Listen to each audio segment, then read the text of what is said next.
Esta tarde comentaré las declaraciones que han brindado recientemente la señora magistrada de la Sala Tercera, doña Patricia Vargas. Patricia Vargas tiene otra tocaya en la misma sala, que es la presidenta, y don Gerardo Rubén Alfaro, también miembro de la Sala Tercera, encargada de la casación penal.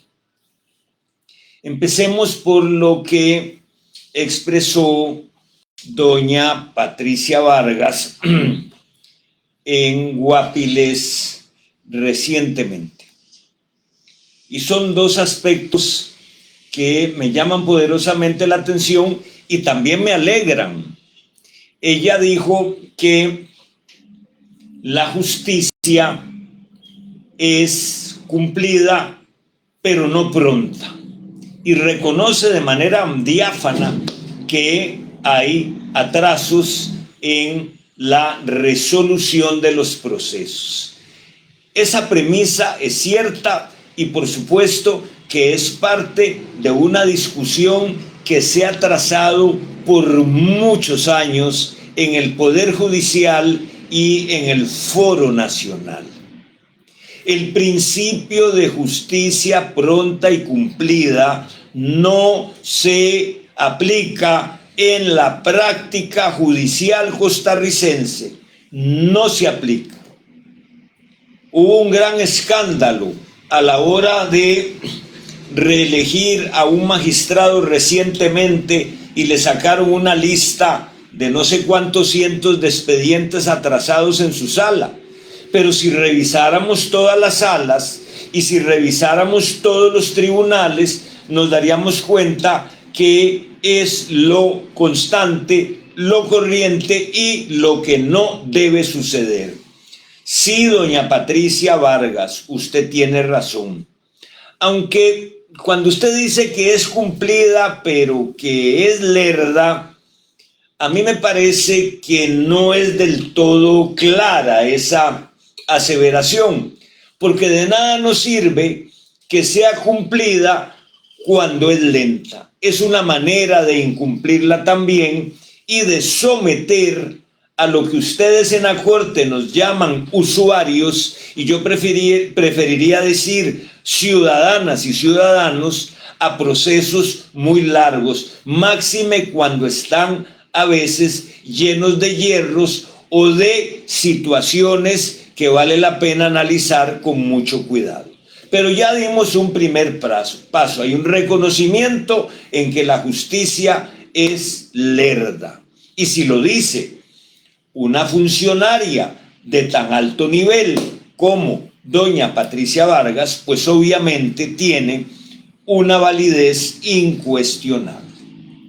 Lo segundo que estableció doña Patricia es que la escuela judicial está dedicada a perfeccionar a los jueces y las juezas para que puedan ser administradores de justicia, o como se dice ahora en la jerga de moda judicial, personas juzgadoras. Y aquí hay un detalle muy serio y muy importante. Dice también doña Patricia Vargas que el apagón educativo y que la pandemia pues ha generado un caos. Sí es cierto, pero la enseñanza del derecho no es un desastre después de la pandemia. 20 años atrás, cuando su servidor era presidente del Colegio de Abogados, realizamos un estudio sobre la enseñanza superior universitaria en Costa Rica, caso de la enseñanza del derecho. San José, 28 de mayo del 2001. Aquí está, y si usted, compatriota, tiene interés en recibir una copia digital de este libro, por favor, indíquenos su correo electrónico en los comentarios y muy pronto se lo remitiremos. ¿Qué pasó con la enseñanza del derecho?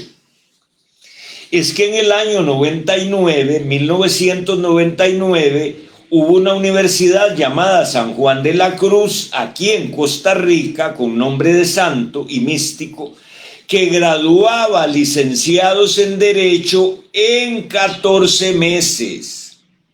Yo los investigué y junto con la directiva de aquel tiempo y la Procuraduría planteamos 600 casos de lesividad para anular esos títulos espurios. Hubo un diputado, Daniel Gallardo, que obtuvo el título de licenciado en Derecho en esa universidad sin haber ido a clases. Y por supuesto que yo me opuse en la directiva para que lo graduáramos y llegó a la Sala Constitucional y la Sala Constitucional nos obligó a darle el título de abogado. Yo en el título puse Daniel Gallardo, abogado, por orden de la Sala Constitucional, voto tal de tal hora, y volvió a ir a la sala para que le borraran eso. Un ejemplo. Pero esos 600 juicios de lesividad, doña Patricia Vargas, quedaron en marcha cuando yo terminé mi gestión de presidente del Colegio de Abogados en enero del 2022. Y asumieron en esa junta directiva un ex magistrado y después garete ético del PAC y vicepresidente de la Corte, José Manuel Arroyo, y otro magistrado actual de la Sala Cuarta, Paul Rueda. Y ellos dejaron sin efecto los 600 juicios de lesividad para abrirle la puerta a esos licenciados en Derecho graduados en 14 meses. Usted, Arroyo, y usted, Rueda, dejaron a 600 abogados ejercer con títulos que obtuvieron en menos de 3 semestres. Afortunadamente, los colegas que fueron ocupando las juntas directivas, a pesar del esfuerzo que nosotros hicimos en el 2000 y en el 2001 para poner un examen de incorporación, que debía aprobarse esa ley en Asamblea Legislativa, y todos los colegios profesionales estábamos de acuerdo a través de la Federación de Colegios Profesionales. Fueron 2 exdiputados que sabotearon eso: Daniel Gallardo de Liberación Nacional y el famoso Eliseo Vargas de la Unidad, y el proyecto no pasó. Posteriormente vino un equipo muy bueno de las juntas directivas y logró meter la reforma para el examen de incorporación. ¿Por qué? Porque hay 25 universidades que imparten la carrera de Derecho, de las cuales 2 decenas imparten de manera absolutamente inadecuada, inidónea, estas carreras de licenciatura en Derecho. Tal vez hay 3 o 4 buenas universidades, pero si nos vamos al resultado de los exámenes de incorporación, hasta la Facultad de Derecho ha salido desastrosamente. ¿Por qué? Porque la Facultad de Derecho está infiltrada por gente del Frente Amplio, por gente abolicionista y por un exdirector de la escuela judicial, cuando la escuela era un desastre, que después intentó ser magistrado y no lo logró, y usaba a las profesoras de la escuela judicial para que le dieran clases de matemáticas a las carajillas que eran estudiantes escolares o de colegio, y mandaba al conserje de la escuela judicial para que le llevara los vestidos enteros traídos de Alemania a que se los aplancharan en Azixaola. Después se quiso ir y no pagar la beca de 100 millones de pesos y lo pegamos al techo, y los magistrados de la Sala de Casación Laboral, hay que ver ese voto encabezado por el magistrado Bernardo Van der Lat, que en paz descanse, cuando lo iban a dejar que se fuera sin pagar los 100 millones e iban a quedar prensados 2 magistrados que lo habían fiado.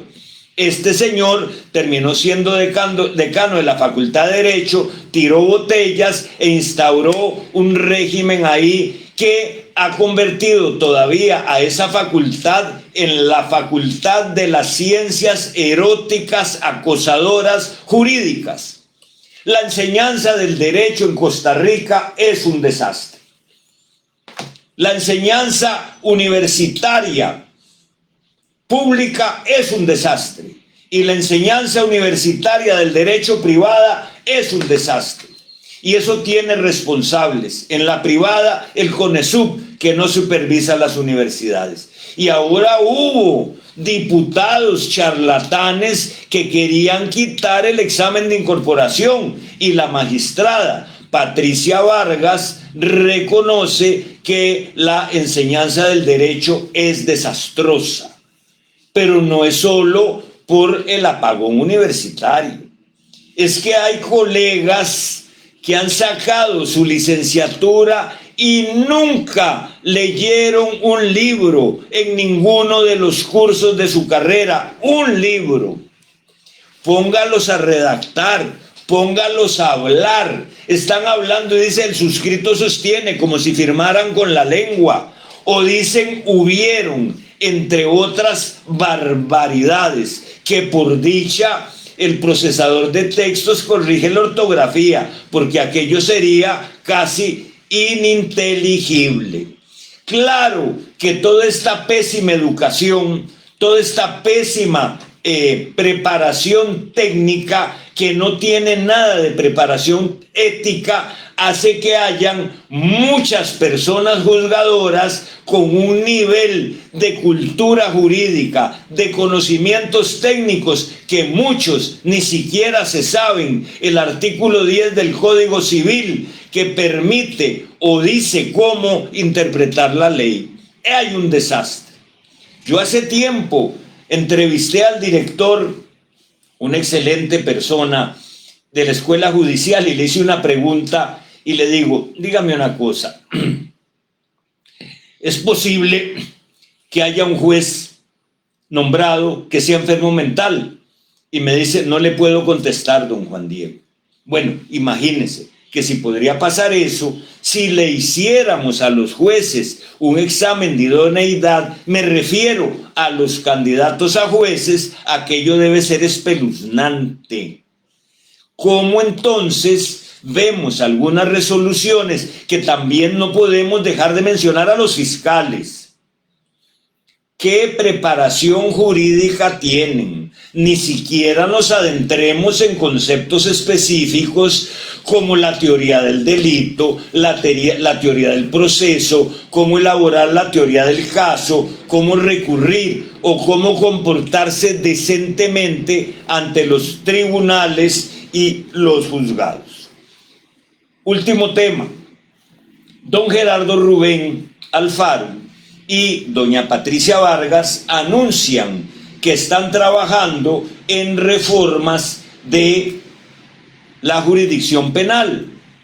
Entiendo que se refieren al proceso penal, y por algunas informaciones que conozco, como por ejemplo cuando entrevistan a candidatos o a prospectos para ser magistrados suplentes, les han preguntado desde hace años que qué reformas proponen al Código Procesal Penal.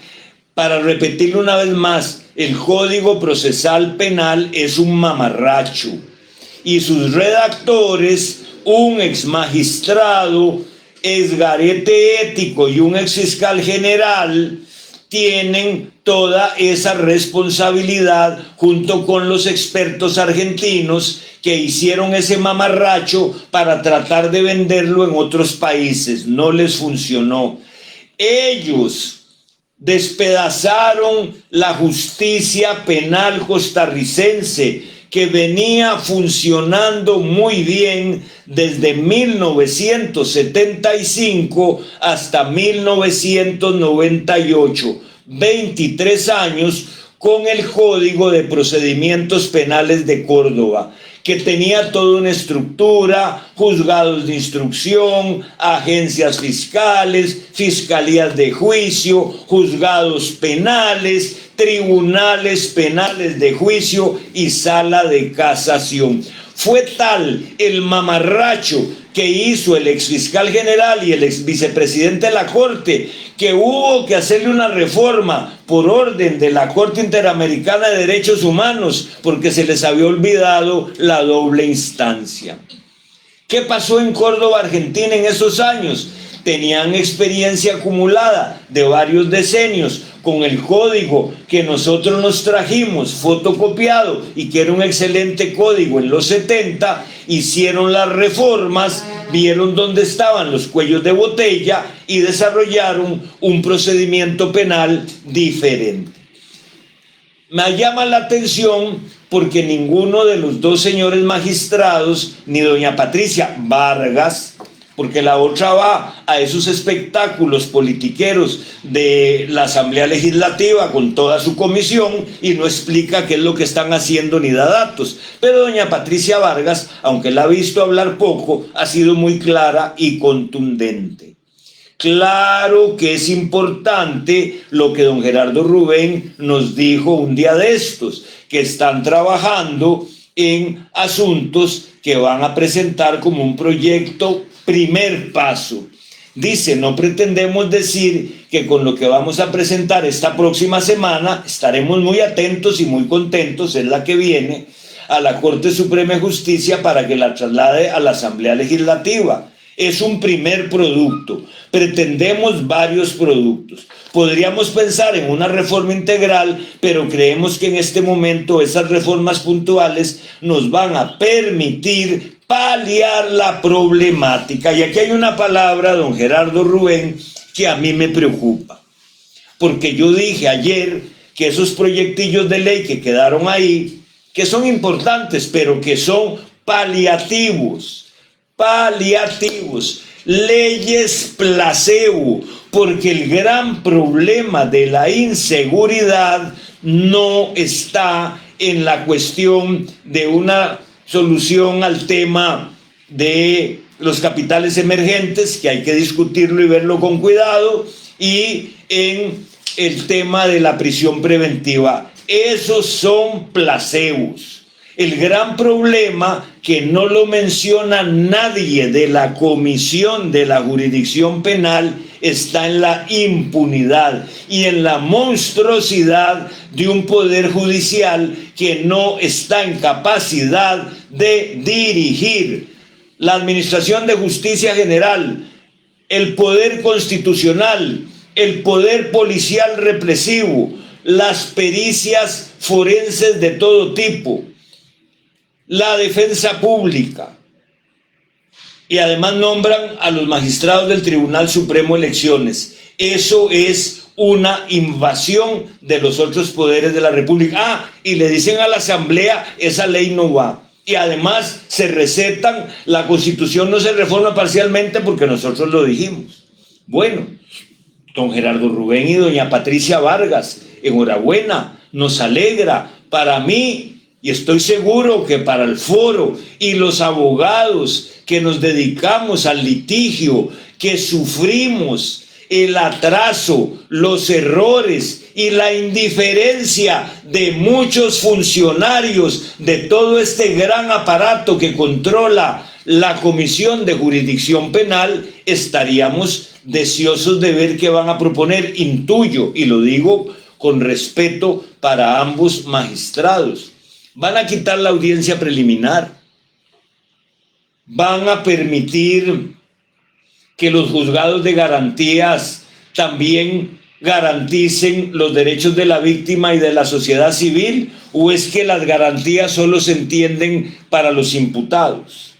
Van a permitir que las víctimas tengan una participación más activa, van a permitir que el Ministerio Público se reorganice y que cada vez que llega un cambio de mando en la Fiscalía General no hagan a unos fiscales para acá, a otros para allá, y a aquello se atrasa. van a permitir que los fiscales dejen de estarse cambiando y que en un asunto hayan 3 o 4 fiscales en la etapa de investigación. Y van a dar los datos, doña Patricia y don Gerardo Rubén, acerca de cuáles son los asuntos que el OIJ llama policialmente resuelto, que llegan a juicio y que resultan con condena, porque ustedes también tienen en la Corte Suprema de Justicia a un youtuber, influencer, que sale con la falacia de que queremos condenas del 100%. Nunca lo hemos dicho. Lo que no queremos es impunidad del 95%. No queremos esa horrorosa impunidad en los delitos sexuales, en la corrupción, en el narcotráfico, y 2, que son los números más escabrosos, en estafas y en robos. Robos se condena al 2%. Entonces, claro que es hora, don Gerardo Rubén, de esos paliativos, de esas pequeñas proyectos de ley ferenda. Está bien, pero necesitamos un tratamiento integral, sistémico, para decirle al país qué es lo que debemos hacer en materia de derecho penal, de derecho procesal penal, de derecho policial y de derecho penitenciario. Y atrevernos, doña Patricia Vargas y don Gerardo Rubén Alfaro, a reducir las penas a la mitad, pero a darle a la pena la función que modernamente tiene, no con el cuentico ese de que vayan a reeducarse. Pregúntele a los psiquiatras forenses, pregúntele a los criminólogos serios y pregúntele a la ciudadanía qué opina. ¡Qué bueno! Y felicitaciones, doña Patricia Vargas y don Gerardo Rubén, porque no oímos a nadie de la cúpula principal hablar de estos temas. Buenas tardes.